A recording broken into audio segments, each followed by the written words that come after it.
वहीं मुख्यमंत्री डॉक्टर मोहन यादव ने आज बरगी व्यपवर्तन परियोजना के अंतर्गत दाई तट मुख्य नहर स्लिमनाबाद टनल का अवलोकन किया। इस दौरान उन्होंने परियोजना की प्रगति, तकनीकी कार्य और अंतिम चरण की तैयारियों की जानकारी ली।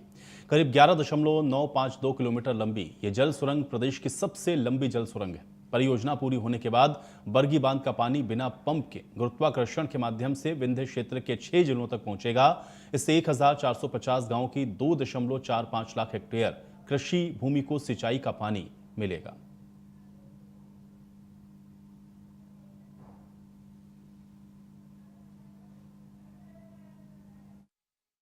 कटनी के इस्लामाबाद में जो है जल सुरंग बनकर तैयार हो गई। मुख्यमंत्री डॉक्टर मोहन यादव पहुंचे और उन्होंने निरीक्षण किया।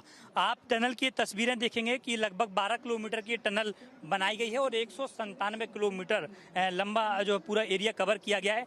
देश की सबसे लंबी सुरंग बनाई गई है। 17 सालों से ये ड्रीम प्रोजेक्ट चल रहा था। नर्मदा का पानी अब 6 जिलों के 1450 गाँव को मिलने जा रहा है। 2.5 लाख हेक्टेयर की भूमि इस योजना से जो है संचित की जाएगी। जबलपुर, कटनी, मैयर, सतना, रीवा, पन्ना को बड़ा फायदा मिलने वाला है। मुख्यमंत्री डॉक्टर मोहन यादव का लक्ष्य है कि बिना बिजली और पंप के अब किसानों के खेतों तक पानी पहुंचाया जा सके।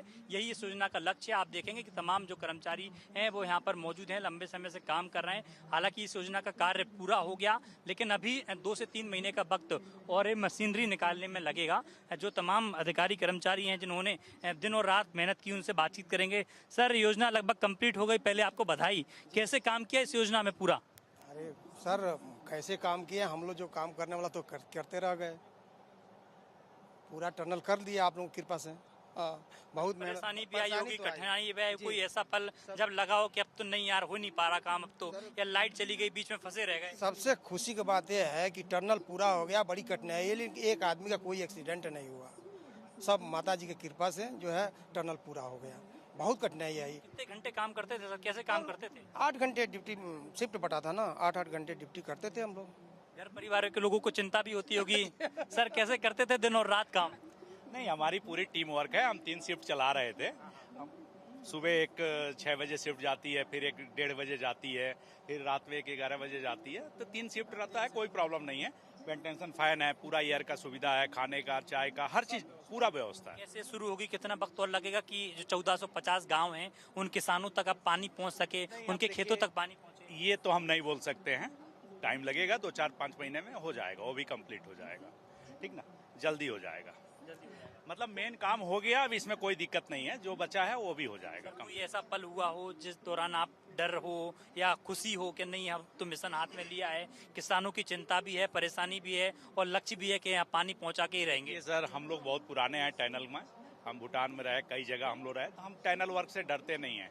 प्रॉब्लम तो आती है, काम करेंगे तो प्रॉब्लम आएगा। अभी आप यहाँ आए तो कई प्रॉब्लम आएगी जाएगी, तो आती जाती रहती है, उससे कोई दिक्कत नहीं है। कोई मूवमेंट क्या कहना चाहेंगे इस मेहनत के लिए?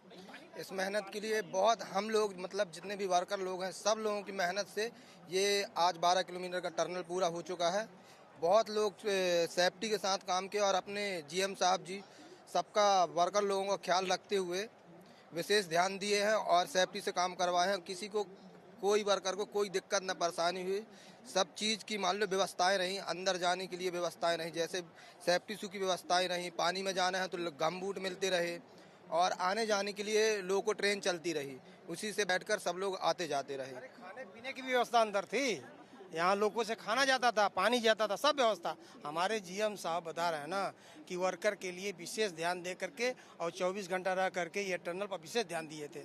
समझ लीजिए, किसी वर्कर कोई परेशानी आती थी तो जीएम साहब के पास जाइए, वो समस्या का समाधान कर देते थे। लेकिन ऐसा कोई एक्सीडेंट तो हुआ नहीं। घर परिवार के लोगों को चिंता नहीं होती कि आप बांट जब सब ऊपर वाला कृपा है सर। देखिए, टनल में तो काम परेशानी तो आती ही है, क्योंकि हम नेपाल भी पटेल में रहा हूँ, वो ब्लास्टिंग वाला था, वो भी उसमें भी काम किया हूँ, यहाँ भी आ गए। लेकिन आप लोगों की कृपा से टनल पूरा हो गया, ऊपर वाला कृपा से। तो बिल्कुल टनल पूरा हो गया। अब 2-3 महीने का समय और लगेगा, क्योंकि जो मशीनरी टनल में अभी लगी हुई है उस मशीनरी को बाहर निकालना है।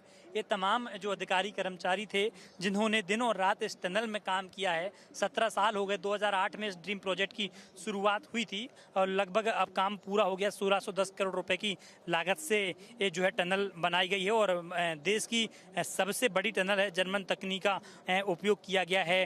और कई सारी कठिनाई और परेशानियां आई हैं, लेकिन जिस तरीके से सिंचाई क्षमता को बढ़ाने की दिशा में राज्य सरकार की ओर से जो कदम उठाए गए हैं कि बिंद की खुशहाली के लिए एक नया अध्याय अब टनल लिखने जा रही है, बुंदेलखंड के खुशहाली के लिए टनल एक नया अध्याय लिखने जा रही है, महाकौशल की खुशहाली के लिए एक नया अध्याय टनल लिखने जा रही है, यानी कि 3 रीजनों के लिए एक बड़ा नया अध्याय लिखने के लिए टनल जा रही है। मुख्यमंत्री डॉक्टर मोहन यादव भगीरथ के रूप में उभरे हुए हैं और साफ तौर पर जिस तरीके से उन्हें किसान का बेटा कहा जाता है, हमने वो तस्वीरें भी देखी थी। आज किसान के बेटे ने बता दिया कि 6 जिलों के जो किसान हैं, 1450 गांव हैं, उन गांवों तक अब पानी पहुंचाने का लक्ष्य लिया है। अब नर्मदा का पानी जल्दी 1450 गांव के किसानों के खेतों तक पहुंचेगा। वीडियो जर्नलिस्ट अजय कटियार के साथ चेतन सेठ, इंडिया न्यूज, कटनी। के इस्लामाबाद में देश की सबसे बड़ी जल सुरंग बनकर तैयार हो गई है। प्रदेश के मुख्यमंत्री डॉक्टर मोहन यादव ने इस जल सुरंग का निरीक्षण किया है। इस वक्त हमारी मौजूदगी जल सुरंग के अंदर है। ये देश की सबसे बड़ी जल सुरंग है। 12 किलोमीटर का पूरा टनल बनाया गया है। 17 वर्षों से ये पूरा काम चल रहा था। राज्य सरकार का ड्रीम प्रोजेक्ट है और प्रोजेक्ट बनकर तैयार हो गया। नर्मदा का जो जल है अब बिंद, महाकौशल और बुंदेलखंड के इलाकों में पहुंचेगा। 6 जिलों के 1450 गांव को सीधे तौर पर अब इस योजना से लाभ मिलने जा रहा है। 2.5 लाख हेक्टेयर में भूमि अब सिंचित होगी।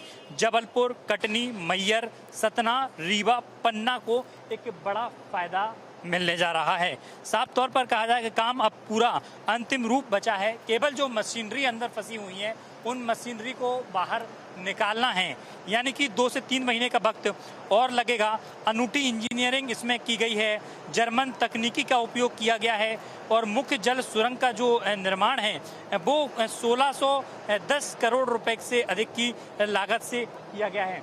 2008 में इस योजना की शुरुआत की गई थी और कहा जाए कि विश्व स्तरीय जो तमाम जो नई तकनीकियां हैं, उन तकनीकियों का प्रयोग किया गया है। किसानों को बड़ी लाभ इस योजना से मिलने जा रहा है, यानी कि हरित क्रांति की जो राज्य सरकार बात कर रही है। वर्ष 2026 कृषि वर्ष के रूप में राज्य सरकार मना रही है, तो साफ तौर पर कहा जाए कि किसानों की चिंता मुख्यमंत्री डॉक्टर मोहन यादव कर रहे हैं कि उन किसानों को पानी पहुंचाया जा सके। जो किसान कल तक परेशान होते थे सूखा से, उन किसानों को परेशानी का जो है पूरी की जाए। यानी कि कहा जाए कि बिंद, महाकौशल और बुंदेलखंड की खुशहाली के लिए एक अब नया अध्याय लिखने जा रहा है कि 17 साल का जो इंतजार था वो इंतजार उनका खत्म हो गया। नर्मदा का जो अमृत जल है वो अब सीधे बिंद, महाकौशल और बुंदेलखंड के इन इलाकों को पहुंचेगा। किसानों को अब एक खुशहाली का नया रास्ता तैयार हो गया। बिंद के सपनों के लिए अब नए पंख लग गए। ये वो पूरी टनल है, हम तस्वीरें टनल की आपको दिखा रहे हैं कि कितनी महत्वपूर्ण है। 17 साल से हमने उन अधिकारियों का, उन कर्मचारियों का, उन मजदूरों का दर्द भी जाना जो दिन और रात 24 घंटे एक कर रहे थे। 3 शिफ्टों में काम चल रहा था। 17 साल पूरे हो गए। 2008 से इस प्रोजेक्ट की शुरुआत हुई थी और 2011 से काम शुरू हो गया था और अब 2026 आ गया। और कुछ समय बाद जो प्रदेश के जो किसान हैं, 1450 गांव हैं, 6 जिलों के किसानों को एक बड़ी नई सौगात मिलने जा रही है कि इस योजना के अंतर्गत इस नहर से उन तक पानी सीधे उनके खेतों में पहुंचेगा, जहाँ ना तो उनको पंप की आवश्यकता होगी, ना बिजली की आवश्यकता होगी। अमूमन इस शिकायतें किसानों के आती थी कि वहाँ पर उनके सूखा हो गई, लाइट नहीं है। ऐसे में किसान रूठ जाते थे और यही वजह थी कि यहाँ के किसान पलायन करने को लेकर मजबूर थे। लेकिन मुख्यमंत्री ने उनकी जो है चीज़ें सुनी और अब जो है बड़ी सौगात मिलने जा रही है। 2 से 3 महीने के बाद जो है किसानों को सौगात मिलेगी और उनके खेतों तक नर्मदा का जल पहुंचेगा। वीडियो जर्नलिस्ट अजय कटियार के साथ चेतन सेठ, इंडिया न्यूज, कटनी।